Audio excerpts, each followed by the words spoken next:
अस्सलाम वालेकुम स्टूडेंट्स।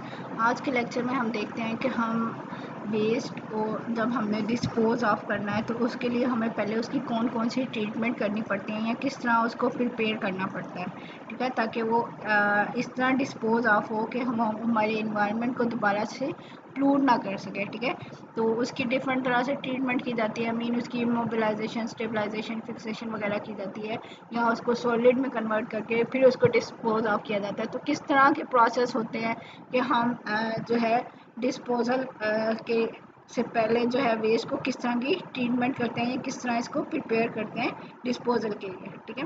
तो हम देख रहे हैं, स्टडी कर रहे हैं preparation of the waste for disposal, कि वेस्ट की किस तरह की हमने प्रिपरेशन करनी है कि उसको हम डिस्पोज ऑफ कर सकें। इमोबिलाइजेशन कि मीन के वो अगर वो मूव करता है, मीन वो उसकी लिक्विड फॉर्म है तो उसको हम सॉलिडिफायर में कन्वर्ट कर दें, मीन कि वो उसकी मोबिलाइजेशन को हम कम कर दें, उसकी किसी ना किसी तरह से स्टेबलाइजेशन कर दें, फिक्सेशन कर दें, या solidification are the term that describe sometime overlapping technique whereby hazardous waste are placed in a form suitable for the long term disposal। या हम ये वर्ड्स यूज़ कर रहे होते हैं या इस तरह की टेक्निक यूज़ कर रहे हैं, किस लिए यूज़ कर रहे हैं कि जो हमारे पास डिस्पोजल वेस्ट है, डिस्पोजेबल वेस्ट है हमारे पास, तो हम उसको जो है डिस्पोज ऑफ करना है, तो लॉन्ग टर्म के लिए हमने डिस्पोज ऑफ करना है। ये नहीं है कि हम उसको फेंक रहे हैं तो वो दोबारा हमारे इन्वायरमेंट के अंदर ऐड हो जाए, उसको पोल्यूट कर दे। तो ये टेक्निक यूज़ की जाती हैं ताकि हम हैज़र्डस वेस्ट को वहाँ से प्रॉपरली डिस्पोज कर सकें, ठीक है। This aspect of hazardous waste management और एड्रेस बिलो। हमारे पास सबसे पहले क्या है, इमोबिलाइजेशन। इसका क्या मतलब है, includes the physical and chemical process that reduce the surface area of the waste to minimize the leaching। okay?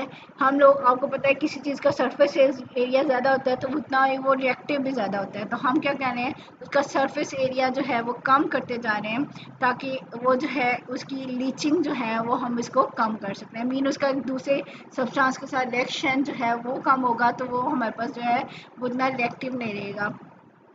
Mean सारे को हम क्या कर दें, कंबाइन कर दें, तो भी हम उसकी इमोबिलाइजेशन कर सकते हैं। It isolate the waste from their environment specially ground water so that they have the least possible tendency to migrate. कि हमारे पास जैसे ग्राउंड वाटर होता है तो हम उसको क्या करें, उसको कम्युलेट करना शुरू कर दें या उसको अलहदा करना शुरू कर दें, तो क्या होगा कि हमारे पास क्या है, उसकी हम मूवमेंट को कम कर रहे हैं, ठीक है, उसकी माइग्रेशन को कम कर रहे हैं। तो उसकी वजह से हम क्या कर रहे हैं, उसको इमोबिलाइज बना रहे हैं।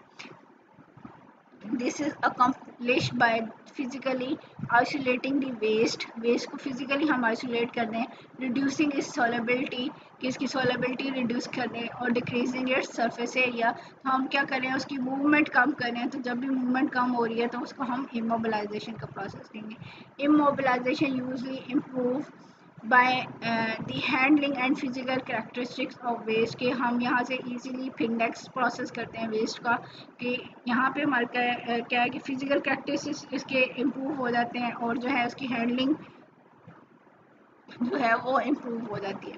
तो नेक्स्ट हमारे पास क्या है, स्टेबलाइजेशन, कि हम इसको किसी दूसरे सब्सटेंस के साथ भी रिएक्ट करवा सकते, इसको स्टेबल बना सकते हैं ताकि ये हमारे पास एनवायरनमेंट में कोई ना कोई अदर रिएक्शन ना शो करे। Stabilization means the conversion of the waste from its original form to a physically or chemically more stable material that is less likely to cause the problem during handling and disposal. कि किसी भी materials को चाहे हम physically change करें या चाहे हम केमिकली चेंज करें, इस तरह उसका चेंज करें कि जो मटेरियल बनेगा वो सेफ़ हो, वो स्टेबल हो, उसकी हैंडलिंग अच्छी हो और वो डिस्पोजल के लिए उसको जो है वो रिएक्टिव ना हो, and less likely to be mobile after disposal, and disposal के बाद जो है ज़्यादा मोबाइल भी ना हो। तो ये हम इसको क्या, इसलिए हम इसको कह रहे हैं कि हम मटीरियल्स को स्टेबल बना रहे हैं, ठीक है। तो स्टेबलाइजेशन का प्रोसेस हो रहा है। स्टेबलाइजेशन में include chemical reaction that generate products that are less volatile soluble and active. इसकी केमिकल जो है हमारे पास स्टेबलाइजेशन की वजह से जो सब्सटेंस प्रोड्यूस हो रहे होंगे लेस वोलेटाइल है। देखिए अगर ज़्यादा वोलेटाइल होगा तो उसकी मोबिलाइजेशन भी ज़्यादा होगी, ठीक है, और वो ज़्यादा रिएक्टिव होगा। तो हम उसकी वोलेटिलिटी कम करें, उसकी सोलेबिलिटी कम करें, उसकी रिएक्शन जो है रिएक्टिविटी कम करें, तो वो सोलिडिफाई स्टेबलाइज होता जा रहा है, ठीक है। Solidification, which is discussed below, is one of the most common means of stabilization के हम उसकी सोलिडिफाई कर दें तो वो भी हम उसको स्टेबल ही करें। Stabilization is required for the land disposal of the waste की जो हम लैंड के अंदर वेस्ट को डिस्पोज ऑफ कर रहे हैं तो उसको स्टेबल होना चाहिए, ये नहीं हो कि वो उसके अंदर साथ साथ रिएक्शन कर रहा हो। Fixation is a process that bind the hazardous waste in a less mobile and less toxic form. It means much the same thing as stabilization के हम जो है वेस्ट को लेस मोबाइल करने हैं और लेस टॉक्सिक भी बना रहे हैं। तो वो प्रोसेस क्या है हमारे पास फिक्सेशन का प्रोसेस है। मीन कि उस हमने साथ साथ उसकी मोबिलिटी को ख़त्म करने के साथ साथ क्या है उसकी टॉक्सिसिटी भी कम कर दी है। नेक्स्ट है हमारे पास क्या है सोल्डिफिकेशन में involve chemical reaction of the waste with the solidification agent कि कोई भी ऐसा मटेरियल हम ऐड कर दें कि अगर वो लिक्विड है तो लिक्विड से क्या हो जाए वो सॉलिड में कन्वर्ट हो जाए, ठीक है। May involve the chemical action of the base with the solidification agent. Mechanical isolation is a protective binding mix matrix के हम कोई भी बाइंडिंग मैट्रिक्स ऐड कर दें जिसके अंदर हमारे पास जो मटेरियल है वो बाइंड हो जाए तो वो क्या हो जाएगा उसके अंदर फिक्स हो जाएगा, बाउंड हो जाएगा, वो मूव नहीं कर सकेगा, इसलिए इसकी सोल्डिफिकेशन हो सकती है। और अ कम्बिनेशन ऑफ केमिकल और फिजिकल प्रोसेस हम कोई ना कोई केमिकल या फिजिकल प्रोसेस करें जिसकी वजह से कोई भी मटेरियल जो है वो सॉलिडिफाई हो जाए, ठीक है। जैसे हम प्रेसिपिटेशन करते हैं तो लिक्विड फेज में होते हैं कोई भी आयंस या मेटल आयंस वगैरह तो हम उसकी प्रेसिपिटेशन करते हैं तो वो सॉलिड में कन्वर्ट हो जाते हैं, तो वो भी सॉलिडिफिकेशन का प्रोसेस आ सकता है। It can be accomplish by evaporation of water from the aqueous waste and sludges कि हमारे पास अगर लिक्विड है तो वो उसकी वाटर की evaporation कर दें तो वो भी क्या है सॉलिडिफाई होना शुरू हो जाएगा, वाटर कम हो जाएगा, मीन कंसनट्रेटेड हमारे पास हो जाएगा, तो ये भी हमारे पास सॉलिडिफिकेशन का प्रोसेस है। Evaporation of water from the aqueous waste or the sludges, adsorption onto the solid material या adsorption वगैरह का process हो जाए solid material के ऊपर, या reaction with the cement के साथ reaction हो जाए, या reaction with the silicates या उसकी encapsulation कर दें मीन उसको cover कर दिया जाए, और एम्प्टीड इन पॉलीमर और थर्मोप्लास्टिक मटेरियल के दूसरे मटेरियल थर्मोप्लास्टिक या पॉलीमर मटेरियल के साथ मिक्स कर दिया जाए तब भी हमारे पास क्या है कि ये फिक्स हो जाएगा जो भी हमारे पास वेस्ट मटेरियल है मीन उसकी सॉलिडिफिकेशन हो जाएगी। In many solidification process such as the reaction with the Portland cement, water is an important ingredient of the hydrated solid matrix के हमारे पास जैसे हम सीमेंट के साथ ट्रीटमेंट कर रहे होते हैं तो वहाँ भी हमारे पास क्या है कि वाटर की प्रेजेंस जो है वो बड़ी इंपॉर्टेंट है कि वो सॉलिड मैट्रिक्स का पार्ट होता है। तो पहले वो लिक्विड सेमी सॉलिड लिक्विड और सेमी सॉलिड से फॉर्म होती है, ऐसा ऐसा वो ड्राई होता है तो वो क्या होता है कि वो उसके अंदर से वाटर वेपोरेट हो जाता है तो वो उसको सॉलिडिफाई हो जाता है। Therefore, the solid should not be heated excessively और expose to extreme dry condition के हम ये नहीं करते कि बहुत ज़्यादा उसको हीट कर दी जाए या ड्राई कंडीशंस कर दी जाए which could result in diminish structure integrity from the loss of water के जैसे अगर इसको एक्सट्रीम कंडीशन देंगे तो एकदम से पानी का लॉस होगा तो हम क्या करते हैं कि उसकी वजह से उसके स्ट्रक्चर के अंदर भी प्रॉब्लम आ सकती है और बहुत ज़्यादा उसकी proper solidification नहीं हो सकती। In some cases, however, heating a solidified waste is an essential part of the overall solidification process. लेकिन कुछ ऐसे process हैं भी जिनके अंदर उनको कुछ ना कुछ heating देनी पड़ती है, ठीक है। For example, an iron hydroxide matrix can be converted to highly insoluble refractory iron oxide by heating के आयरन हाइड्रोक्साइड है उसको अगर हम हीट कर दिया जाए तो वो हमारे पास जो है आयरन ऑक्साइड में कन्वर्ट हो जाएगा जो कि इनसॉल्युबल फॉर्म है। मीन हमारे पास क्या है कि वो सॉलिडिफिकेशन हो सकती है उसकी। Organic constituent of the solidified waste में be converted to inert carbon by heating है, ऑर्गेनिक कंपोनेंट्स हैं जो भी वेस्ट के, अगर हम उसकी हीटिंग करें तो वो हमें पता है कार्बन डाइऑक्साइड में या कार्बन में कन्वर्ट हो सकते हैं। Heating and integral part of the process of vitrification. इसी तरह विट्रिफिकेशन एक्चुअली जो प्रोसेस होता है कि कोई भी मटेरियल जैसे ग्लासी मटेरियल्स में कन्वर्ट हो रहा है, जो सिलिकेट्स वगैरह ऐड करें तो वो भी तो ग्लास भी तो हमारे पास सॉलिड मटेरियल वगैरह आ जाता है, तो वहाँ पे भी जो प्रोसेस हो रहा था उसको विट्रिफिकेशन क्या कहते हैं, तो उसमें भी हीट जो है वो इन्वॉल्व हो रही होती है। तो हम जो देख रहे हैं कि वेस्ट को डिस्पोज ऑफ करना है, कि उसके लिए हमने प्रोसेस देख ली कि या तो इमोबिलाइजेशन हो सकती है, या स्टेबलाइजेशन हो सकती है, या फिर फिक्सेशन हो सकती है, या सॉलिडिफिकेशन हो सकती है। ठीक है, अब हम देख रहे हैं कि जो डिस्पोजल करनी है अबव ग्राउंड करनी है या लैंडफिल के अंदर करनी है, किस तरह की डिस्पोजल करनी है हमने। ठीक है, disposal above ground. In some important respect, disposal above ground, especially in a pile design to prevent erosion or water infiltration, is the best way to store the solid waste.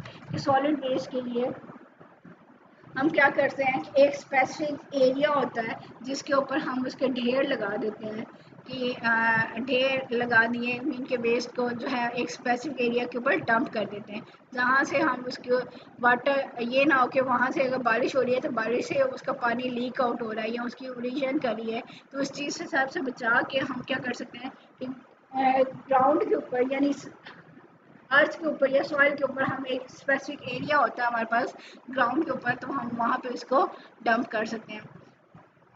Perhaps its most important advantage is that it avoids the infiltration by the groundwater that can result in leaching and groundwater contamination common to storage in pits and landfill। अब इसका फ़ायदा क्या है कि हम ज़मीन के ऊपर ही रखे हैं इसको सारे को, लेकिन इसका फ़ायदा ये है कि यहाँ से ये नहीं है कि पानी हमारे पास जो ग्राउंड वाटर है उसकी कंटेमिनेशन बच जाती है, कि यहाँ से जो लीकेज होगा या कोई भी जो है मेटल लीक हो रही है या मेटल लीच हो रही है या कोई भी वाटर लीक हो रहा है, तो वो हमारे पास क्या है कि ग्राउंड वाटर को कंटेमिनेट नहीं कर रहा। ठीक है, यानी कि ये ऊपर ऊपर ही हमारे पास रह रहा है, ये नीचे नहीं जा रहा, ताकि हमारे पास जो वाटर है उसको वो कंटेमिनेट नहीं कर रहा। ये इसका फ़ायदा है एक। ठीक है, in a properly design above ground disposal facility, any leachate that is produced drain quickly by the gravity to leachate collection system, whether it can be detected or treated। अगर कोई भी हमारे पास जो है ड्रेन की वजह से या कोई भी लीचेड है, यानी कि लीचेड एक्चुअली क्या होता है कि कोई भी मटेरियल वहाँ से लीक आउट हो रहा होता है या उसकी कन्वर्जन हो रही है तो वो लिक्विड फॉर्म में आ रहा है, तो वहाँ से अगर वो निकल रहा है, जैसे पानी हो सकता है, जैसे बारिश हुई तो वहाँ से पानी बहना शुरू हो जाता है, तो वो अगर निकल भी रहा है तो उसके लिए कलेक्टर्स लगे होते हैं, तो उनमें कलेक्शन सिस्टम है वो कलेक्ट हो जाता है, उसकी डिटेक्शन कर ली जाती है और वहाँ से भी अगर कोई इम्प्योरिटी है तो उसको ट्रीट कर लिया जाता है, उसको सेपरेट आउट कर सकते हैं। ठीक है, above ground disposal can be accomplished with a storage mound deposited on a layer of compacted clay covered with the impermeable membrane liners laid somewhat above the original soil surface and shaped to allow the leachate flow and collection। कि कहाँ से बने होते हैं, किस तरह के बने होते हैं कि हमने एक थोड़ी सी ऊंची सा एक एरिया होता है, मीन की लाजमी नहीं है कि वो सॉइल लेवल पे हो, हम उसके लिए स्पेसिफिकली इसको डिज़ाइन कर लेते हैं, इस तरह के डिज़ाइन कर देते हैं कि ये सरफेस से थोड़ा सा ऊपर होगा, यानी बहुत ज़्यादा मिट्टी डाल के ऊपर एक जैसे हमारे पास एक पहाड़ी सी बनी होती है या एक टीला सा बना होता है जिसे हम माउंट कह रहे हैं, कि वहाँ यहाँ एक पायल बड़ा सा पायल होता है, तो हम क्या करें कि उसको थोड़ा सा ज़मीन से ऊपर रख के हर जगह सारे के सारे वेस्ट को उसके ऊपर इकट्ठा कर देते हैं, और उसके ऊपर से हमने ड्रेनेज के लिए नालियाँ सी निकाली होती हैं, ताकि हमारे पास क्या है कि अगर कोई लीकेज हो भी रही है तो वो उन नालियों की तरफ चले जाए और जो है वो वहाँ पे भी उसको कलेक्ट कर लिया जाए। This slope around the edges of the storage mound should be sufficiently great to allow the good drainage of the precipitation, but gentle enough to det deterioration।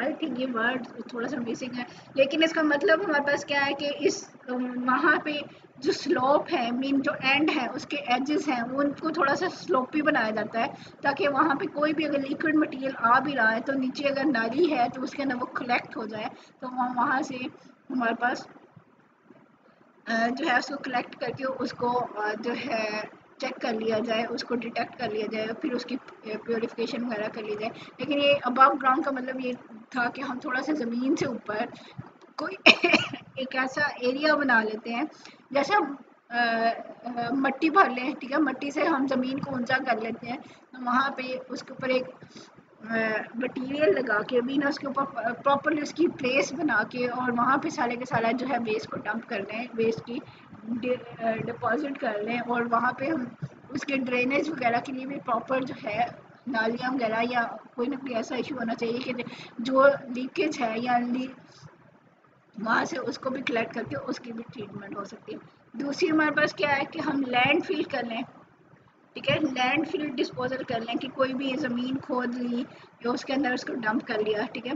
तो इसका नुकसान क्या हो सकता है कि ये वाटर के साथ जो है इसकी कंटेमिनेशन होने के ज़्यादा चांसेस हो सकते हैं। Landfill historically has been the most common way of disposing of the solid hazardous waste and some liquid, although it is being severely limited in many nations by new regulation and high land cost के जो सबसे ज़्यादा process होता था वो landfill का process था। अभी होता क्या था कि ज़मीन को खोद लिया जाए, और खोदने की वजह से जो है सारे सारा सॉलिड या लिक्विड वेस्ट जो है वो उसके अंदर डाल के उसको डंप कर दिया जाए, उसको कवर कर दिया जाए और उसको डंप कर दिया जाए, ठीक है। लेकिन अब आस्ता आस्ता जो है न्यू रेगुलेशंस की वजह से हम, और जब ये पता चला कि वाटर की कंटेमिनेशन भी हो रही है, तो लैंडफिल का प्रोसेस जो है वो कम से कम अब हो रहा है, ठीक है। Landfill involves disposal that is at least partially underground in excavated cells quarries और नेचुरल डिप्रेशन, कि ये किस जगह पे होती है कि कोई भी ऐसी गहरी ज़मीन है, ठीक है, जैसे कोई गड़ा सा बना हुआ है, ठीक, कोई भी हमारे पास जो है डिगिंग एरिया है। डिगिंग एरिया क्या है कि वो जो गड़ा सा बना होता है, या कोई भी ऐसा क्यूरीज भी वही प्लेस होती है जहाँ पे जो गहरी सी जगह हो, और जिसके अंदर बहुत ज़्यादा वो फुली कवर नहीं है, जिसमें स्टोन वगैरह कम है, मीन कोई गड़ा वगैरह है, तो उसके अंदर हम लोग क्या कर सकते थे कि जो है ये डिस्पोज ऑफ कर देते हैं वेस्ट मटेरियल्स को। Usually fill is continued above ground to utilize space more efficiently and provide a grade for drainage of the precipitation, के हमारे पास क्या है कि हम उस टाइम तक इसको फुल करते रहते हैं जब तक ऊपर तक भर नहीं जाता, ठीक है। The greatest environmental concern with the landfill of hazardous waste is the generation of leachate from and the infiltration surface water and the groundwater with the resultant contamination of the groundwater supplies, के हमारे पास क्या है कि इसका main effect क्या है, main जो हमारे पास बैड इफ़ेक्ट है वो यही है कि अब जब हमने गड्ढे में फेंक दिया जो है, या ज़मीन खोद के फेंक दिया, ये सारे का सारा डस्ट डंप कर दिया, तो क्या है कि वहाँ पे जो ग्राउंड वाटर है तो उसके साथ इसकी कंटेमिनेशन जो है वो ज़्यादा हो सकती है।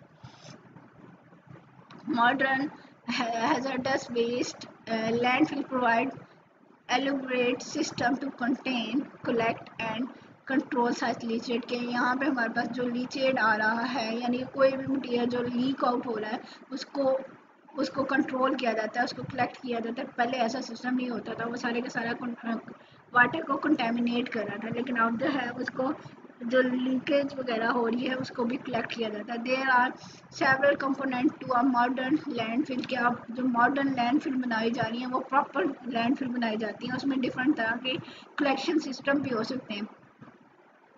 अ landfill should be placed on a compact, low permeability medium, preferably clay, which is covered by a flexible membrane liner consisting of water tight impermeable material, कि अब जो लैंडफिल बनाई जाती है उसके इंटरनल ऐसा होना चाहिए कि ऐसी मटीरियल से बना होना चाहिए कि वो इनफिल्टरेबल है, ठीक है, कि यानी कि वो ये ना हो कि उसके अंदर से कुछ मटेरियल जो है पास आउट होके नीचे ग्राउंड में चले जाए, ठीक है। यानी कि वो पानी वगैरह को मूव नहीं करने देनी चाहिए, उसकी परमेबिलिटी जो है वो लो होनी चाहिए। वो जो क्ले है या लैंडफिल का एरिया है वो कम्पैक्ट होना चाहिए। मीन वो कंटेमिनेशन से जितना से ज़्यादा बचा सके उतना बचाना चाहिए। This liner is cover with the granular material which is install a secondary drainage system, के हमारे पास क्या है, अगर एक लेयर मट्टी की, एक कम्पैक्ट मट्टी की लेयर लगा दी जाए और साथ साथ एक स्टोन की लेयर भी लगा दी जाए उसके ऊपर, जैसे हम सिंपली कहते हैं कि नहरों को पक्का कर दिया है। पहले क्या होता था, नहरें या खाले वगैरह क्या होते थे, कच्चे होते थे, ठीक है। तो वहाँ से क्या था कि हमारे पास नीचे से पानी ऊपर भी आ जाता था और ऊपर से पानी जो है वो ग्राउंड वाटर में भी चला जाता है। लेकिन आजकल जब उसको पक्का कर दिया गया, मीन उसको मड की लेयर लगा दी गई और इसी तरह ईंटें वगैरह लगा दी गई, स्टोन वगैरह लगा दिए गए, तो अब क्या है कि ऊपर से पानी जो है वो नीचे नहीं जाता, ठीक है। उसकी फर्टेबिलिटी कम हो गई है, उसकी परमिएबिलिटी कम हो गई है। तो इसी तरह हम ये कह रहे हैं कि हम लैंड फिल को भी इसी तरह जो है बनाते हैं ताकि हमारे पास कंटेमिनेशन कम से कम हो और इसके ऊपर प्रॉपर ड्रेनेज सिस्टम भी होना चाहिए।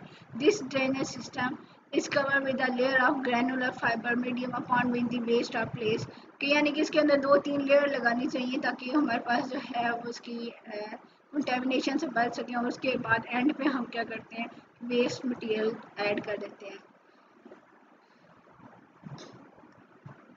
In the landfill, waste of different kind are separated by berms consisting of clay or soil covered with the liner material, कि हम क्या कर सकते हैं कि लैंडफिल के अंदर भी डिफरेंट पोर्शन बना देते हैं, ठीक है। कि एक तरह का वेस्ट अलहदा रख लिया, दूसरी तरह का वेस्ट को अलहदा से डंप करना है, तीसरी तरह के वेस्ट को अलहदा से डंप करना है। बाम्स का मतलब क्या होता है कि स्मॉल जो सेपरेशन जो होती है, चाहे वो मिट्टी की बनी हो या कोई भी soil material with liner material, कोई ऐसा मटेरियल है जो कि उसकी सेपरेशन कर रहा है, ठीक है। तो वो ताकि हम क्या है अलग अलग वेस्ट को सारे को अलग से रख सकते हैं। When the fill is complete the waste is kept to prevent the surface water infiltration and covered with the compacted soil, कि हमारे पास जब वो कंप्लीट हो जाता है, मीन वो सारा के सारा गड़ा भर गया, तो हम उसको कवर कर देते हैं, मीन उसकी कैपिंग कर देते हैं कि उसको कवर करने के लिए ऊपर मिट्टी डाल दी, कंपैक्ट सॉइल डाल दी, या कोई और मटेरियल हम ऊपर ऐड कर देते हैं ताकि जो अगर रेन हो रही है या कोई भी वाटर वगैरह है तो वो उसके अंदर ना जा सके। In addition to leachate collection provision में we made for a system to treat evolved gases। एक तो हमारे पास लिक्विड वहाँ से लीक आउट हो रहे होंगे, इसके अलावा हमारे पास अगर हमारे वेस्ट की डिकम्पोजिशन वगैरह हो रही है तो वहाँ से गैसेस भी तो इवॉल्व हो रही होंगी, तो वो गैसेस को कलेक्शन करने के लिए भी सिस्टम होता है, प्रॉपर सिस्टम होना चाहिए। Particularly when methane generating biodegradable material are dispose of in the landfill, कि जब मीथेन वगैरह प्रोड्यूस हो रही हो वहाँ पे, तो क्या है कि उसकी कलेक्शन का भी सिस्टम होना चाहिए। The flexible membrane liner made up of rubber including chlorosulfonated polyethylene और प्लास्टिक मटेरियल हम उसके ऊपर ऐड करते हैं, ठीक है, सिंपली। और plastic including chlorinated polyethylene, high density polyethylene और polyvinyl chloride is a key component of state of the art of landfill, के ये लैंडफिल में एंड ऊपर में उसको कवर करने के लिए यूज़ हो सकते हैं। It controls seepage out of and infiltration into the landfill, के हमारे पास क्या है कि कोई भी वाटर मटेरियल उसके अंदर ना आ सके और उसके अंदर से कोई भी चीज़ जो है वो बाहर ना आ सके लैंडफिल के अंदर से, ठीक है। तो ये इसके कवर करने के लिए यूज़ होती है। In addition to being impermeable, the liner material must be strong, resistant to biodegradation and chemical attacking and tearing। ये हमारे पास ये जो हम प्लास्टिक वगैरह ये जो मटेरियल ऐड कर रहे हैं, जिसे हम लाइनर मटेरियल कह रहे हैं, इसकी जल्दी से बायोडिग्रेडेशन नहीं होनी चाहिए। अगर ये डिग्रेड हो गया तो उसका क्या फ़ायदा उसको कैप करने का, ठीक है। या केमिकल अटैक नहीं होना चाहिए, या हमारे पास ये जल्दी से फट नहीं जाना चाहिए, ठीक है। तो ये इस मटेरियल को भी स्टेबल होना चाहिए ताकि काफ़ी अरसे तक जो है इसके ऊपर इसको कवर करता रहे लैंडफिल को। Capping is done to cover the waste, prevent infiltration of the excessive amount of surface water, and prevent release of waste or to overlying soil and the atmosphere. Capping का फ़ायदा क्या है कि waste को ये cover कर रहा है जिसकी वजह से जो बाहर से पानी है वो उसके अंदर ना जाए, या हमारे पास जो है सॉइल के ऊपर जो भी वेस्ट है वो सॉइल में रिलीज़ ना हो, या हमारे एटमॉस्फेयर के अंदर जो है वो रिलीज़ ना हो। अगर हम इसको कवर नहीं करते, ठीक है, एक गड़ा है उसके अंदर हम वेस्ट डालते जा रहे हैं डालते जा रहे हैं, एक टाइम आएगा वो भर जाएगा, ठीक है। अगर हमने इसको कवर नहीं किया तो क्या होगा कि वही वेस्ट हमारे इन्वायरमेंट के अंदर, हमारे सॉइल के अंदर फिर अगेन इधर उधर बिखर जाएगा और वो फिर मिक्स हो जाएगा, ठीक है। तो इसलिए इसको कवर किया जाता है जिसको हम कैपिंग कहते हैं। Caps come in a variety of form and are offer multi layer कि लाजमी नहीं है कि हम एक लेयर लगा दें। जैसे हम प्लास्टिक की शीट है, लाजमी नहीं है कि वो एक शीट लगाएं, हम बहुत ज़्यादा शीट्स उसके ऊपर लगाते हैं ताकि वो प्रॉपरली कवर कर सकते हैं। In some of the problem that may occur with the caps are settling, erosion, ponding, damage, ठीक है, damage by root, penetration by the plants root की, इनका जो है नुकसान हमारे पास क्या हो सकता है कि ये जो कैप्स हैं यानी ये जो प्लास्टिक वगैरह मटीरियल हैं ये खुद से ख़राब ना हो जाएं, ठीक है, इनकी इरोजन ना होना शुरू हो जाए, या समटाइम हम पता है रूटेंट्स जो हैं वो बहुत ज़्यादा होते हैं, वो क्या कर सकते हैं जैसे चूहे वगैरह या कोई और जानवर हैं वो उसको काट देंगे, या ये भी हो सकता है वहाँ पे जो प्लांट्स हैं उनकी रूट जो है उनको टीयर ऑफ कर दें। तो ये में मसले मसाइल होते हैं, तो इसलिए जस्ट एक लेयर की बजाय हम क्या कर सकते हैं ज़्यादा सारी लेयर जो हैं वो उसकी लगा रहे होते हैं कैपिंग, ठीक है। ये जो कैपिंग मटीरियल उसकी ज़्यादा सारी लेयर लगाते हैं ताकि ये इसको अच्छे तरीके से प्रोटेक्ट कर सके। अब हमारे पास क्या है सरफेस इम्पाउंडमेंट ऑफ लिक्विड,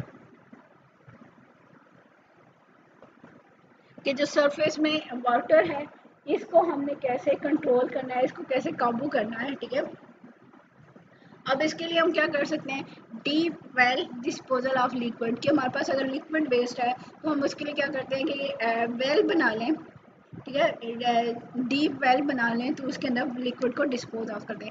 वेल हमें पता है कि कुएं मीन के गड्ढे खोदते जाएं तो कुएं की तरह का गड्ढा बन जाए, तो उसके अंदर हम जो है लिक्विड को हम जो है वो स्टोर कर सकते हैं। तो ये हमारे पास क्या है कि deep well disposal of liquid कहलाती है हमारे पास।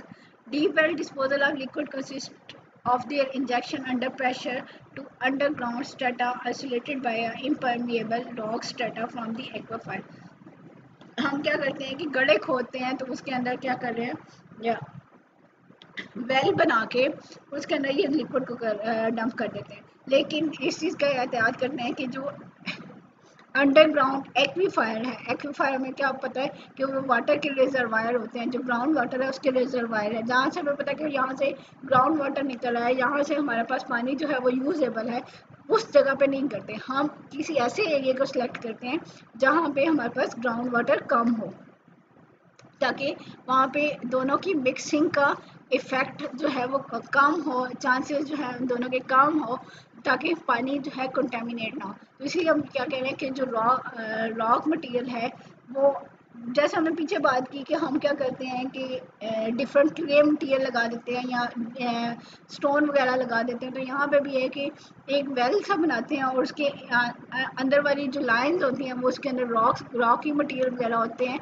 और वो जो है वो जो दूसरे एक्वीफायर हैं उनसे सेपरेटेड होते हैं ताकि वाटर की कंटेमिनेशन ना हो सके। Early experience with this method was gained in the petroleum industry where disposal is required of large quantities of saline water को produce with the crude oil, के हमारे पास जो है ये कहाँ मेनली यूज़ होता है कि ये पेट्रोलियम इंडस्ट्रीज़ में यूज़ होता है कि जहाँ हमारे पास जो है क्रूड ऑयल प्रोड्यूस हो रहा है और साथ साथ वो जो है सलाइन वाटर भी प्रोड्यूस होता है, तो उसकी डंपिंग के लिए ये प्रोसेस हम कर सकते हैं।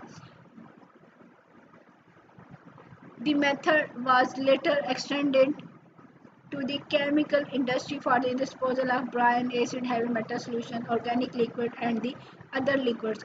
कि पहले तो ये सिर्फ क्या था कि हमारे पास पेट्रोलियम इंडस्ट्री के लिए था, लेकिन बाद में ये जो केमिकल इंडस्ट्रीज हैं वो भी इसी तरह का प्रोसेस लिक्विड डिस्पोजल के लिए यही काम करना शुरू कर देते कि वेल्स के अंदर जो है डीप वेल बना के उनके अंदर इसकी डिस्पोजल कर देते हैं। Number of factor must be consider in the deep well disposal. तो बहुत ज़्यादा फैक्टर्स हैं जिनको देखना पड़ता है, ध्यान में रखना पड़ता है। Waste are injected into a region of elevated temperature and pressure which may cause chemical reaction to occur involving the waste constituent and the mineral strata। कि अगर हम वहाँ पे हमारे पास क्या है, टेम्परेचर हाई है और प्रेशर हाई है, तो वहाँ पे क्या हो सकता है, रिएक्शन भी हो सकता है। और जो साथ में हमारे पास मिनरल है या कुछ भी मटीरियल्स हैं या कॉन्स्टिट्यूएंट्स हैं उनकी के साथ रिएक्शन भी हो सकता है। Oil solid gases in the liquid waste can be cause problem with the such as clogging। तो वो कंबाइन हो सकता है, उनकी कम्बिनेशन हो सकता है, उनकी कॉम्बिनेशन हो सकती है ये सॉलिड की या ऑयल की या गैसेस की, ठीक है, तो वो भी प्रॉब्लम कर सकते हैं। क्रूजन में भी स्वेयर, अगर इनकी वजह से क्रूजन का प्रोसेस भी हो सकता है। माइक्रो ऑर्गेनिज्म में हैव सम इफेक्ट, वहाँ पे अगर माइक्रो ऑर्गेनिजम्स हैं तो उसका भी इफेक्ट हो सकता है। The most problem from these cause can be mitigated by the proper waste pre-treatment। के जो प्रॉब्लम्स हैं वो उनको कैसे डिक्रीज़ किया जा सकता है कि अगर हम जो है पहले उसकी प्रॉपर प्री ट्रीटमेंट कर ली जाए कि सॉलिड की, लिक्विड की और गैसेस वगैरह की, तो फिर जो है इसको जो है वो मिक्स किया जाए या डंप किया जाए, ठीक है। The most serious consideration involving deep well disposal is the potential contamination of the ground water. कि सबसे ज़्यादा मेन कंसर्न हमारे पास क्या है कि हमें पता है पहले ही हमारे पास पानी कम है, और अगर ये ग्राउंड वाटर के साथ कंटेमिनेट हो जाए तो ये हमारे लिए बहुत बड़ा प्रॉब्लम हो सकता है। तो सबसे ज़्यादा कंसिडरेशन इसी को दी जाती है कि ग्राउंड वाटर के साथ जो है ये कंटेमिनेट ना करें। Although injection is made into permeable salt water aquifer presumably isolated from the aquifer that contain potable water। कि हम जितनी भी कोशिश कर लें कि हम साल्ट वाटर एक्वीफायर के अंदर जो है इसको डंप करें या ऐसी जगह पर डंप करें जहाँ पे हमारे पास पोर्टेबल वाटर नहीं है, पोर्टेबल वाटर या जो हम यूज़ कर रहे होते हैं वाटर, ठीक है, जो ग्राउंड वाटर है वहाँ उसकी बजाय हम क्या करते हैं कि ऐसी जगह पर करते हैं जहाँ पानी कम है या अगर पानी है भी तो वो यूज़ के काबिल नहीं है, ठीक है, तो वहाँ पे इसको डंप कर देते हैं। लेकिन फिर भी कहीं ना कहीं से कंटेमिनेशन के चांसेस जो हैं वो बढ़ सकते हैं। तो इसलिए बहुत ज़्यादा एहतियात करनी पड़ती है इस प्रोसेस के अंदर। Major routes of contamination include fractures, fault and otherwise. कि क्या हो सकता है कि अगर जो हमने वेल बनाया है, जो कुआं बनाया है, उसके अंदर कहीं क्रैक आ जाए, कोई फ्रैक्चर आ जाए, कोई उसके अंदर प्रॉब्लम आ जाए, या अगर कोई और भी वेल बनाया हुआ है तो उनकी एक वेल बनाया है लेकिन उसके साथ ही दूसरा वेल भी है, तो आपस में क्या हो सकते हैं, वहाँ से उनके फ्रैक्चर वगैरह की वजह से वो आपस में उनके कंटेमिनेंट इकट्ठे भी हो सकते हैं। तो ये बहुत ज़्यादा इसके मसले मसाइल भी होते हैं। इसके साथ disposable well disposal well itself can act as a route for contamination if it not properly constructed and cased and if it is damaged। के हमारे पास क्या है, ये हमारे लिए खुद से एक प्रॉब्लम क्रिएट कर सकता है कि हम इसको प्रॉपर वेल को प्रॉपरली ना बनाया जाए, इसको ना देखा जाए, अगर इसकी डैमेज हो जाए तो अगर हम इसको नहीं देखें तो वो क्या कर सकते हैं कि खुद भी कंटेमिनेशन कॉज कर सकता है कि हमारे पास भी ग्राउंड वाटर है उसके साथ कंटेमिनेशन कर सकते हैं, जो कि हमारे लिए एक बड़ा प्रॉब्लम भी हो सकता है। फिर हम देखते हैं हैज़ार्डस वेस्ट लीचेट ट्रीटमेंट के, जो हमारे पास हैज़ार्डस वेस्ट है वहाँ से जो लीचेट प्रोड्यूस हो रहे होते हैं उनकी क्या ट्रीटमेंट की जा सकती है, ठीक है। The first step in treating leachate is to characterize it fully. कि हमें पता होना चाहिए कि लीचेट के अंदर कौन सी चीज़ें, हैवी मेटल है, कोई और मटेरियल है, कौन सी तरह का मटेरियल है, ताकि हम इसको किसी दूसरे मटेरियल के साथ रिएक्ट करवाएं, उसकी कोई ना कोई ट्रीटमेंट करें, ठीक है। Particularly with the thorough chemical analysis of possible waste constituent and their chemical and metabolic product. हम इसको चेक करते हैं कि इसके केमिकल कंस्टिट्यूएंट क्या हैं, इसमें मेटाबॉलिकली कौन कौन से रिएक्शंस हो सकते हैं, या इसमें कौन कौन से वेस्ट कंपोनेंट प्रेजेंट है। Biodegradability of leachate constituent should also be determine. कि हाँ हम इसकी बायोडिग्रेडेबिलिटी भी चेक करें कि बायोलॉजिकल मटीरियल कितना ये डिग्रेड होते हैं, मीन बैक्टीरिया या फिर फंजाई से कितने डिग्रेड होते हैं।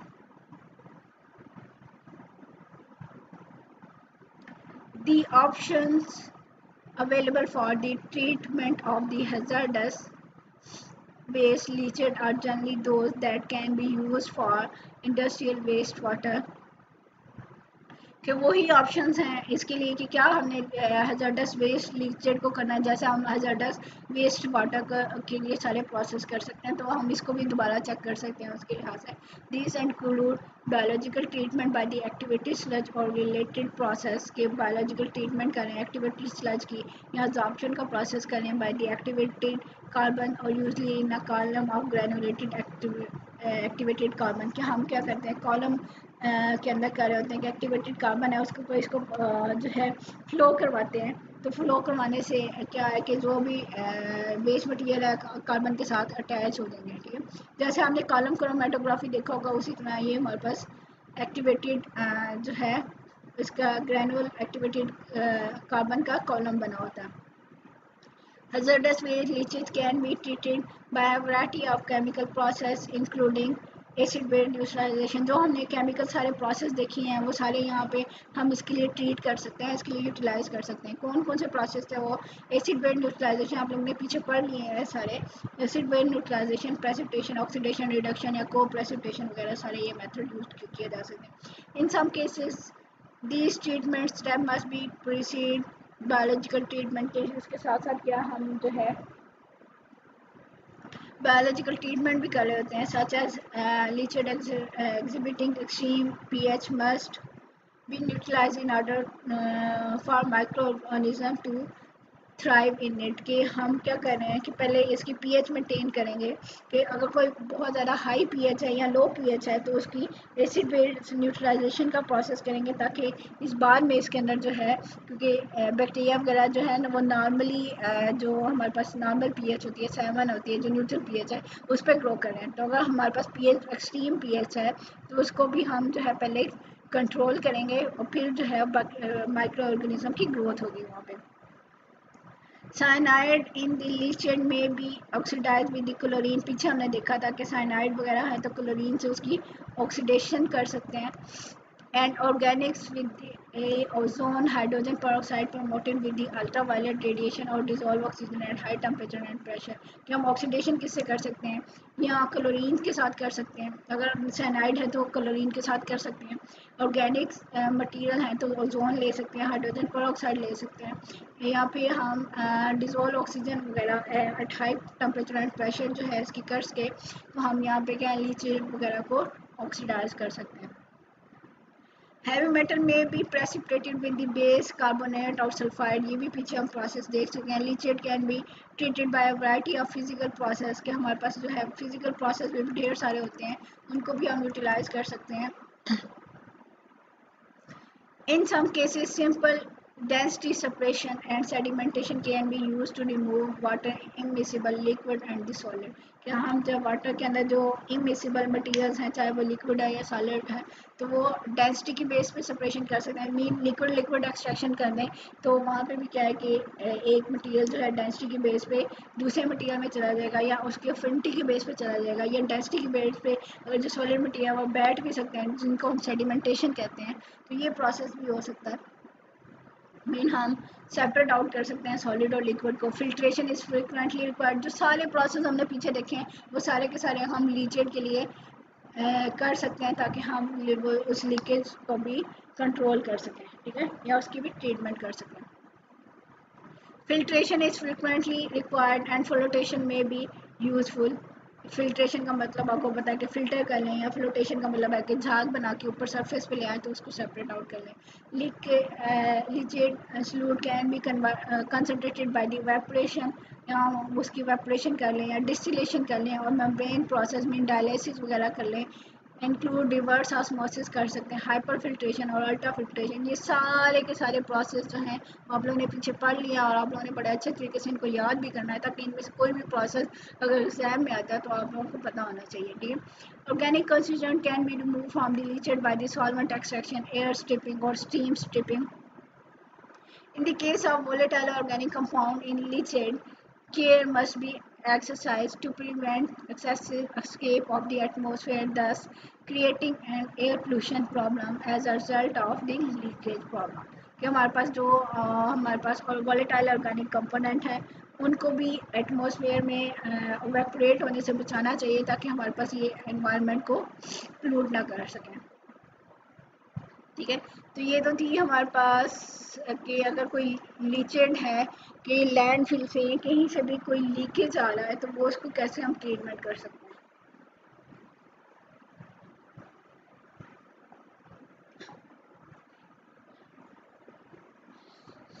नेक्स्ट हम देखते हैं इन सिटू ट्रीटमेंट। इन सिटू का सिंपल मैंने वर्ड्स को आपको क्या बताया था कि कोई भी अगर सिंपल रिएक्शन है तो उसके अंदर कोई सब्सटेंस प्रोड्यूस होता है, वहीं पे प्रोड्यूस होता है और वहीं पे आगे रिएक्ट कर रहा है या यूटिलाइज हो रहा है, तो वो प्रोसेस क्या होता है, इन सिटू प्रोसेस होता है। ठीक है, तो अब इन सिटू ट्रीटमेंट का मतलब क्या है कि कहीं पे कोई भी ट्रीटमेंट है, वहाँ जिस जगह पे वेस्ट प्रोड्यूस हो रहा है तो वहीं पे उसको कोई ना कोई ट्रीटमेंट दे दी जाए ताकि वो लेस हार्मफुल सब्सटेंसेस में कन्वर्ट हो जाए। तो इसको हम क्या कह रहे होंगे कि ये हमारे पास क्या है, इन सिटू ट्रीटमेंट आ जाती है। In situ treatment refers to waste treatment process that can be applied to the waste in a disposal site by the direct application of treatment process and reagent to the waste। कि हमारे पास क्या है, in situ treatment का मतलब क्या है कि ये वो वेस्ट ट्रीटमेंट है जो कि वेस्ट के ऊपर जहाँ पे वेस्ट प्रोड्यूस हो रहा है वहीं पे इसको अप्लाई कर दिया जाता है। ठीक है, कि कोई भी अगर रिएजेंट है उनको लगाना है या कोई भी ट्रीटमेंट करनी है तो वही जहाँ पे वेस्ट प्रोड्यूस हो रहा है उसी जगह पे हम इसकी ट्रीटमेंट शुरू कर देंगे। Where possible in situ treatment is desirable for the waste site remediation. कि हम हमारे लिए सबसे अच्छा प्रोसेस क्या है कि जिस जगह पे वेस्ट प्रोड्यूस हुआ है वहीं पे हम उसकी ट्रीटमेंट कर लें। देखिए, अगर हम एक जगह से वेस्ट कलेक्ट करके दूसरी जगह पे लेके जाएंगे और हमें उसकी ट्रांसपोर्टेशन भी करनी पड़ेगी, उसमें बहुत ज़्यादा मसले मसाइल भी होंगे, वो आधा वेस्ट वैसे ज़ाया हो जाएगा, गिर जाएगा, बहुत ज़्यादा और प्रोसेस होगा। तो हमारे लिए बेस्ट वे क्या होता है कि हम इन सिटू ट्रीटमेंट कर लें, कि जहाँ पे वेस्ट प्रोड्यूस हुआ है वहीं भी उसकी जो है ट्रीटमेंट करके उसको हार्मलेस जो है सब्सटेंसेस है उसमें कन्वर्ट करें। तो हम क्या क्या प्रोसेस कर सकते हैं कि इन सिटू इमोबिलाइजेशन कर सकते हैं।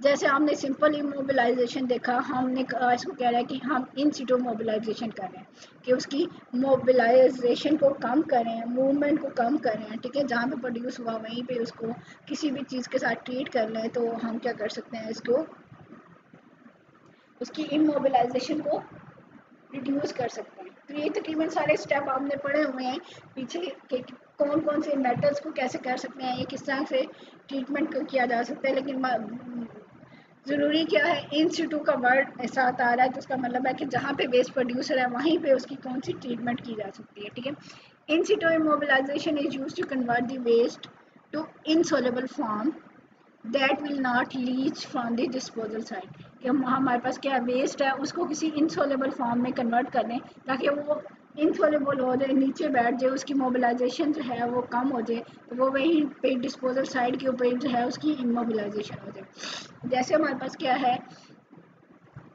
heavy metal contaminants including lead, mercury, zinc and cadmium can be immobilized by the chemical precipitation, जो पीछे हमने process देखा हुआ है, such as treatment with the sulfide, with the gaseous hydrogen sulphide और अल्कलाइन सोडियम सल्फाइड सोल्यूशन। हमें पता है कि हम सल्फर्स के साथ जो इसको ऐड करेंगे, सल्फर कहाँ से आएगा, सल्फाइड से आएगा, हाइड्रोजन सल्फाइड से आएगा या सोडियम सल्फाइड से आ गया, तो वहाँ से सल्फाइड के साथ ट्रीटमेंट करके मेटल की प्रेसिपिटेशन कर सकते हैं। यहाँ पर डिसएडवांटेजेस क्या है, include the high toxicity of the hydrogen sulphide and the contamination potential of the soluble sulphide की कंटामिनेशन भी हो सकता है और ये हमारे पास टॉक्सिक है hydrogen sulphide. Although precipitated metal sulfide should remain as solid in the aerobic condition of the landfill, unintentional exposure to air can result in the oxidation to sulfide and demobilization of the metal as soluble sulphate salt. अब हमारे पास क्या है कि जो इसके salt बनते हैं, जो मेटल के सल्फाइड बनते हैं, वैसे तो हमें पता है वो इनसॉल्युबल है, लेकिन हमारे पास क्या है कि हमारे पास जो है एरोबिक कंडीशन के ऊपर जो है ये हमारे पास जो है सॉलिड फॉर्म में रहते हैं। लेकिन अगर क्या हो कि एयर आ जाती है, अगर एयर आ गई है जिसकी वजह से इसकी ऑक्सीडेशन ज़्यादा हो रही है, तो वो क्या होगा कि ये जो इनसोलेबल थे वो क्या बन गए, सोलेबल साल्ट बन गए। तो सोलेबल साल्ट होंगे तो उसकी रीमोबिलाइजेशन का प्रोसेस हो गया, यानी कि वो दोबारा सोलेबल हो गए तो वो एक जगह से दूसरी जगह पे मूव कर सकते हैं। इसी तरह हम क्या कर सकते हैं, ऑक्सीडेशन रिडक्शन का प्रोसेस कर सकते हैं। Oxidation and reduction reaction can be used to immobilize the heavy metal in situ. Oxidation of कैसे एग्जांपल दी जा रही है, oxidation of the soluble iron and manganese to their insoluble hydrous oxide, mean के इनके ऑक्साइड के साथ water भी लगा हुआ है, आयरन ऑक्साइड और साथ वाटर ऑफ क्रिस्टलाइजेशन लगा हुआ है, मैग्नीज ऑक्साइड और वाटर ऑफ क्रिस्टलाइजेशन लगा हुआ है। तो यहाँ पे हमारे पास क्या है कि ऑक्सीडेशन का प्रोसेस हो रहा है और जिसकी वजह से ये मेटल क्या है, प्रेसिपिटेट्स हो जाती है, can precipitated these metal ion and coprecipitated the other heavy metal ion. हमने को प्रेसिपिटेशन का मेथड देखा कि आयरन के साथ हमने लेड का देखा था कि लेड जब आयरन जब प्रेसिपिटेट हो रही है तो साथ साथ जो दूसरी मेटल को भी क्या है प्रेसिपिटेट करिए आउट करिए। हाउएवर सब surface reducing condition could later result in reformation of the soluble reduced species। के हमारे पास क्या है कि अगर रिड्यूसिंग एनवायरनमेंट होगा तो रिड्यूस स्पीशीज जो है दोबारा बन जाएंगी हमारे पास, यानी कि ये मेटल जो है आयंस जो है वो दोबारा बन जाएंगे, वो क्या हो सकते हैं, सोलेबल हो सकते हैं। Reduction can be use in situ to convert the soluble toxic chromate to insoluble chromium compounds. के हमारे पास रिडक्शन का प्रोसेस भी हो सकता है ऐसे कि एक क्रोमियम की स्टेट से दूसरी क्रोमियम की स्टेट में कन्वर्जन हो जाए, ठीक है। क्रोमेट को इनसोलेबल क्रोमियम 3 में कन्वर्ट कर दे तो वो हमारे पास क्या है कि वो भी सॉलिड फॉर्म में आ सकता है। या इसके अलावा चिलेशन हो सकती है, may convert metal ion to less mobile form, although the most agent chelation has the opposite effect। Sometime जो है इसकी इमोबिलाइजेशन होती है, समटाइम जो है वो रीमोबिलाइजेशन भी हो सकती है चिलेशन की वजह से। इसी तरह हम क्या कर सकते हैं, वेपर एक्सट्रैक्शन कर सकते हैं कि जो वेपर्स हैं उनको जैसे डिस्टिलेशन वगैरह का प्रोसेस है या वेपर्स को सेपरेट आउट कर सकते हैं जहाँ पे वेपर्स प्रोड्यूस हुआ है, मीन जहाँ पे ये वेस्ट है वहीं पे इसको प्रोसेस किया जा सकता है, इन सिटू वाला प्रोसेस हो सकता है, ठीक है। Many important waste have relatively high vapour pressure, कि जिसका वेपर प्रेशर ज़्यादा होगा वो हमारे पास क्या होगा कि ज़्यादा हमारे पास क्या है कि ज़्यादा वोलेटाइल होता है and can be remove by the vapour extraction, और इनको हम वेपर एक्सट्रैक्शन से रिमूव कर सकते हैं। This technique work for the waste in solid waste in soil above the level of ground water that it is in a vadose zone.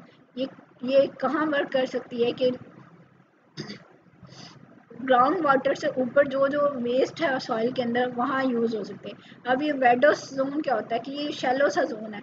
ये shallow zone क्या है कि सॉइल सॉइल और जो वो एरिया वो जगह जहाँ पे ग्राउंड वाटर है, ठीक है। ग्राउंड वाटर एक स्पेसिफिक लेवल पे होता है ना, ये तो नहीं है कि बिल्कुल ज़मीन के साथ ही लगा हुआ है हमारी सॉइल के साथ, वो थोड़ा सा नीचे जाके होता है, ठीक है। डीप सॉइल के अंदर जाके हमारे पास ग्राउंड लेवल होता है वाटर का, ग्राउंड वाटर जिसे हम कहते हैं। तो अब ये ग्राउंड वाटर और जो सरफेस है इसके दरमियान में जितना सा भी एरिया होता है इसको हम वेडस जोन कहते हैं, ठीक है। ये जो शैलो सा जोन होता है इसके दरमियान में जो रीजन है, तो इसके ऊपर ये जो है ये काम ये वाली टेक्निक जो है वो काम कर रही है कि वहाँ पे जो वेपर्स बन गए हम उसको एक्सट्रैक्ट करना है, ठीक है।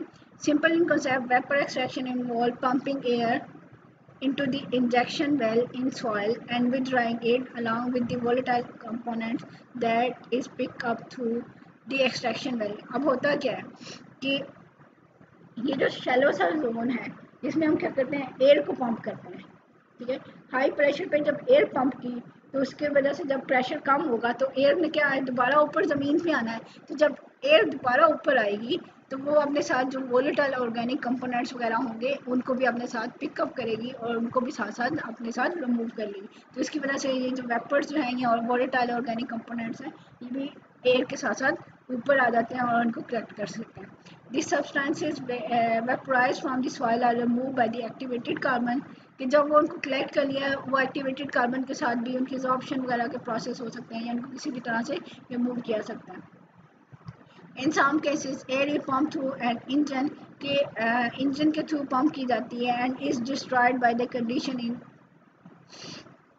द इंजन कंबशन चैम्बर के हमारे पास क्या है कि हम इसको इंजन के थ्रू ऐड की जाती है, मीन किसी पंप के थ्रू ऐड करेंगे और वहाँ पे जो है जब बाहर निकली होगी तो वहाँ पे हमारे पास कंबशन चैम्बर्स होंगे, तो वो भी जो भी वेस्ट मटेरियल होगा उसकी बर्निंग वगैरह में भी ये यूटिलाइज हो सकती है। It is relatively efficient compared to groundwater pumping because of the much higher flow rates of air through the soil compared to water। क्या इसका फ़ायदा क्या है कि हम शैलो रेंज के अंदर जो है वो एयर को पंप कर रहे हैं, और अगर हम ये करते हैं कि हम ग्राउंड वाटर में एयर को पंप करते हैं तो हमें ज़्यादा एनर्जी देनी पड़ेगी, और पंप एयर के अंदर से, ठीक है, या एयर के अंदर सॉइल के अंदर पानी को ऐड करते हैं तो उसका फ्लो रेट भी कम होता है, लेकिन एयर को हम ऐड करें जिसका फ्लो रेट ज़्यादा है तो हमें ज़्यादा वेपर जो है इसके साथ जो है निकल रहे होते हैं। Vapour extraction is most applicable to the removal of volatile organic components such as chloromethane, chloroethane, chloroethylene, such as trichloroethylene, benzene, toluene and xylene। इस तरह के मटीरियल्स की के वेपर्स को ये निकालने के लिए जो है हम एक्सट्रैक्शन जो है वेपर एक्सट्रैक्शन का प्रोसेस कर रहे हैं। सॉलिडिफिकेशन इन सिटू के हम इन सिटू के कंडीशन के ऊपर जो है हम मटेरियल को सॉलिडिफाई करते हैं, ठीक है। In situ solidification can be use as a remedial measure at hazardous waste site के हैजर्डस वेस्ट साइट है वहीं पे हम जो एहतियाती तदाबीर कर रहे हैं कि वहाँ पे कुछ किस तरह से हम मटेरियल को सॉलिडिफाई कर रहे हैं, तो वो सॉलिडिफिकेशन इन सिटू आ जाएगा। One approach is to inject the soluble silicates followed by the reagent then cause them to solidify कि कोई ऐसे सिलिकेट्स वगैरह ऐड करते हैं तो अगर मेटल वगैरह होंगे तो वो मेटल सिलिकेट्स बन जाएंगे तो वो सॉलिड फॉर्म में आ जाएंगे हमारे पास। For example injection of soluble sodium silicate followed by a calcium chloride और lime form the solid calcium silicate के हमारे पास जो है अगर मेटल्स वगैरह हैं तो क्या है कैल्शियम सिलिकेट बना देंगे जो कि सॉलिड फॉर्म में है, तो उनको हम सेपरेट आउट कर सकते हैं। तो मीन डिफरेंट प्रोसेस के थ्रू हम क्या कर रहे हैं कि इन सिटू सॉलिडिफिकेशन का प्रोसेस करते हैं। इसी तरह हम डिटॉक्सिफिकेशन इन सिटू कर रहे हैं कि कोई भी जो वेस्ट कंपोनेंट है उसकी डिटॉक्सिफिकेशन करें, मीन उसकी टॉक्सिसिटी कम करें, और इन सिटू कर रहे हैं मीन जहाँ पे वो प्रोड्यूस हो रहा है वहीं पे उसी प्रोसेस वहीं पे हम जो है इसको यूटिलाइज करें। When only one or a limited number of harmful constituent is present in a waste disposal site, it may be practical to consider detoxification in situ। Mean कि हमारे पास एक ही तरह का वेस्ट है या एक या दो तरह के वेस्ट है मटेरियल है, उनके लिए हम जो है डिटॉक्सिफिकेशन इन सिटू का प्रोसेस अप्लाई करते हैं। लेकिन अगर बहुत सारा वेस्ट है तो हमें तो नहीं पता कि हमने किस वेस्ट के लिए कौन सा प्रोसेस करना है, तो इसलिए हम कह रहे हैं कि जब थोड़े वेस्ट हैं, एक या एक से ज़्यादा कुछ वेस्ट है, तो फिर हम इसके लिए डिटॉक्सिफिकेशन इन सिटू का प्रोसेस कर रहे हैं, ठीक है।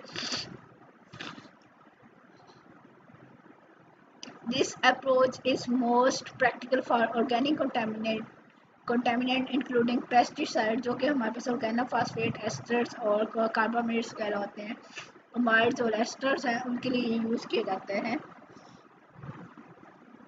Among the chemical and biological process that can detoxify such materials are chemical and enzymatic oxidation, reduction and hydrolysis। इसके अंदर ये कौन कौन से प्रोसेस हो सकते हैं ऑक्सीडेशन, रिडक्शन या हाइड्रोलिसिस वगैरह के प्रोसेस हो सकते हैं। Chemical oxidants that have been proposed for this purpose include the hydrogen peroxide, ozone, and hypochlorite. Enzyme extract collected from the microbial culture and purified have been considered for in situ detoxification। के enzymes वगैरह भी जो bacteria से हम लेते हैं उनको भी यूटिलाइज किया जा सकता है इन सिटू डिटॉक्सिफिकेशन के लिए। इसी तरह हम क्या कर सकते हैं, permeable bed treatment. Permeable bed treatment जैसे हम जियोलाइट्स वगैरह लगा देते हैं या कुछ मिनरल्स वगैरह लगा रहे हैं, तो वो क्या कर रहे हैं कि आयन एक्सचेंजर्स वगैरह लगा रहे हैं, तो वो आयन एक्सचेंज करके या केटाइन एक्सचेंजर्स होंगे या एनाइन एक्सचेंजर जो कि आपने पीछे पढ़ लिया हुआ है सारे के, उनको भी यूटिलाइज करके हम क्या कर सकते हैं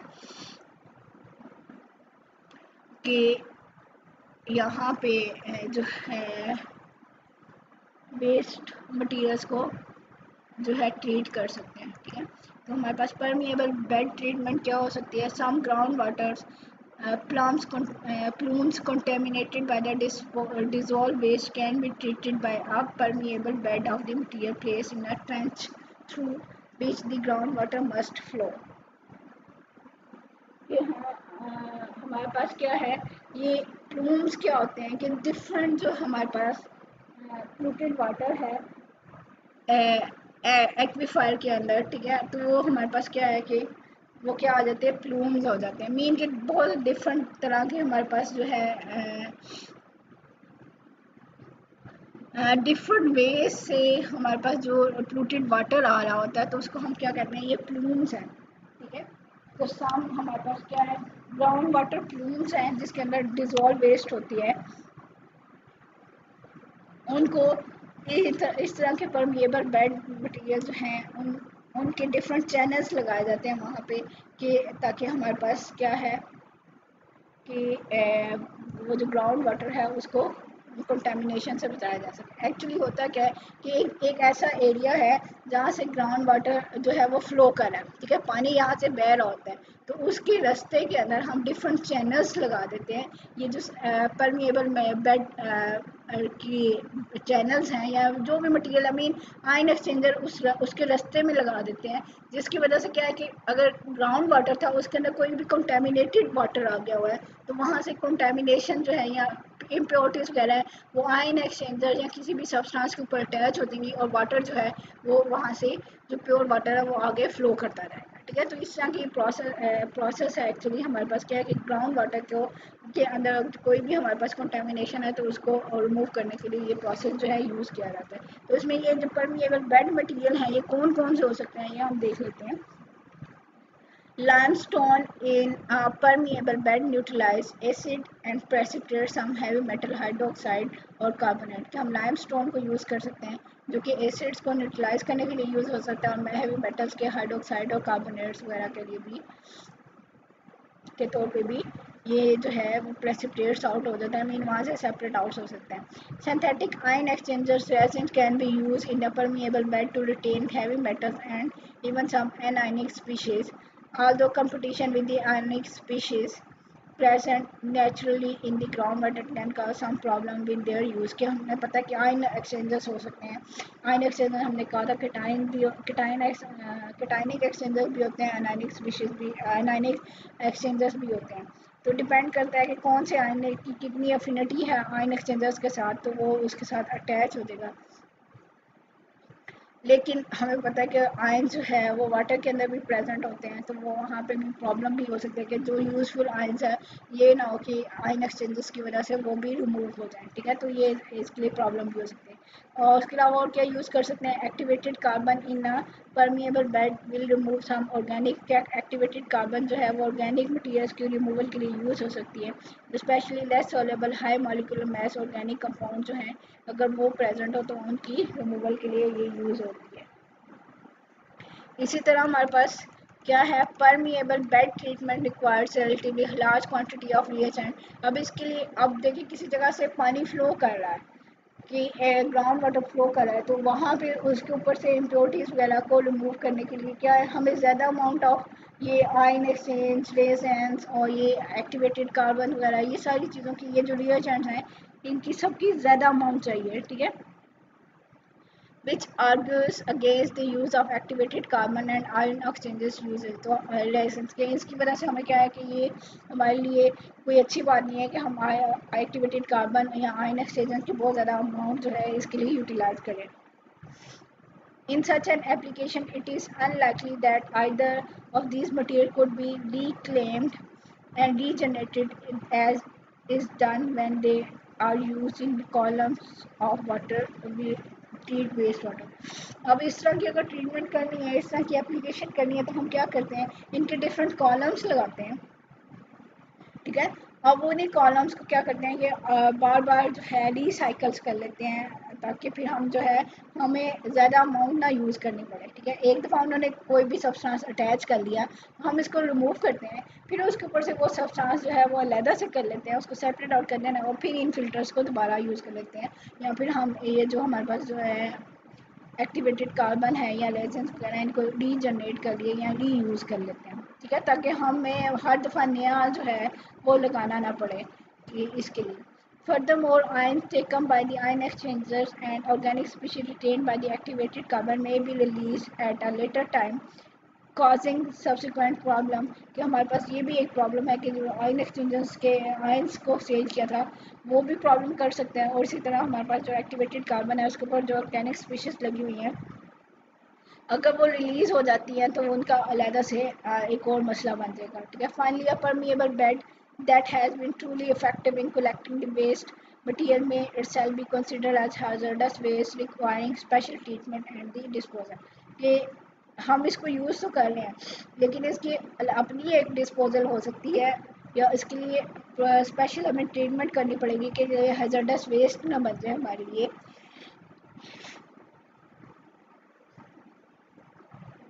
ताकि हम इसको प्रॉपरली डिस्पोज ऑफ कर सकें। इसी तरह हमारे पास थर्मल प्रोसेस हैं, जिनको हम इन सिटू थर्मल प्रोसेस कह रहे हैं।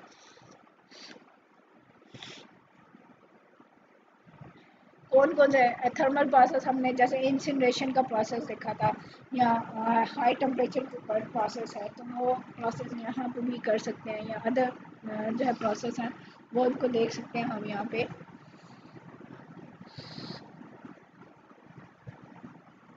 हमारे पास क्या है, heating of waste in situ can be used to remove or destroy some kind of hazardous substances।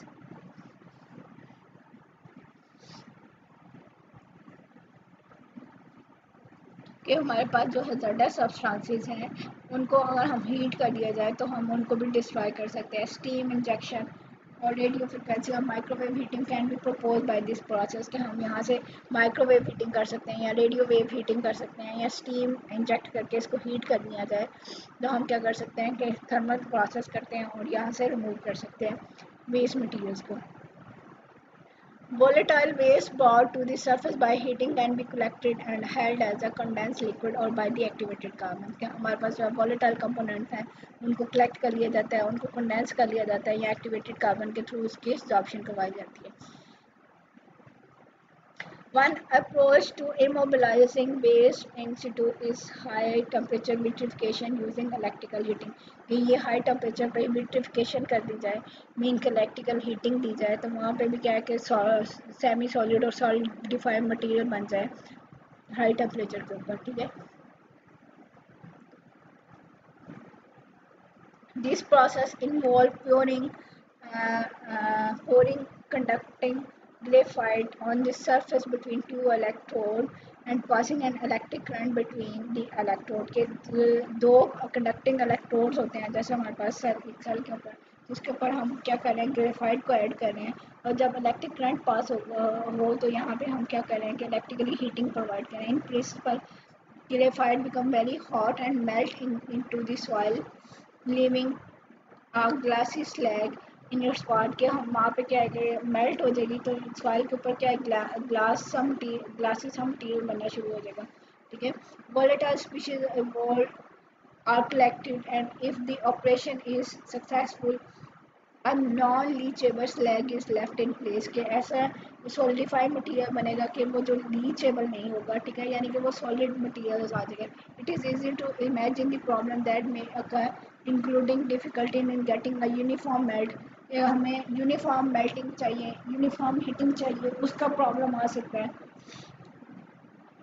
यहाँ पे problem from ground water infiltration आ सकती है, कि ग्राउंड वाटर के अंदर से कोई इनफिल्ट्रेशन का प्रोसेस हो रहा है, and very high consumption of electricity. अब हम इलेक्ट्रिसिटी यूज़ करें तो वहाँ पे भी इलेक्ट्रिसिटी की यूटिलाइज से भी हमारे लिए ये कोई फ़ायदेमंद बात नहीं है कि हम ये प्रोसेस जो है वो यूज़ करें। इसी तरह हमारे पास क्या हो सकता है, सॉइल वॉशिंग एंड फ्लशिंग हो सकता है, ठीक है। Extraction with the water containing various additive can be use to clean soil contaminated with the hazardous waste. क्या जैसे हम कपड़े धो रहे होते हैं, आप सिंपली हम क्या कर रहे हैं कि हम सॉइल की भी वॉशिंग कर रहे हैं, ठीक है, या सॉइल की फ्लशिंग कर रहे हैं या फिर सॉइल की वॉशिंग कर रहे हैं। हम इनके अंदर डिफरेंस देखते हैं कि ये डिफरेंस क्या है कि हम कोई भी मटेरियल जैसे डिटर्जेंट वगैरह या कोई भी और मटेरियल ऐड करते हैं सॉइल के अंदर, तो वहाँ से हम क्या है कि जो वेस्ट मटेरियल है उसको सेपरेट आउट करें, ठीक है। When the soil is left in place and the water pumped into and out of it, the process is called flushing।